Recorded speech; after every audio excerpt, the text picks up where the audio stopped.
motivatsiya sizni zaif qilib qo'ymoqda. Siz keragidan ortiq informatsiya qabul qilyapsiz. Intizom esa hech qachon bir tunda shakllanib qolmaydi.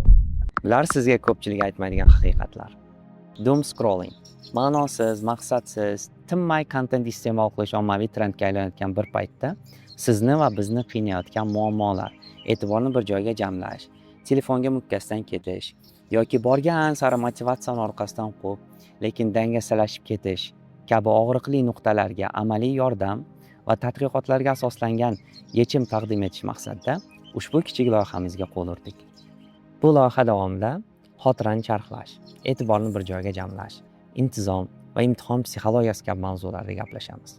Biron bir sohani boshlashdan oldin bo'ladigan qo'rquv, intizom va motivatsiyani farqlay olmaslik yoki yomon odatlardan qutula olmaslik kabi muammolarga birgalikda yechim topishga harakat qilamiz.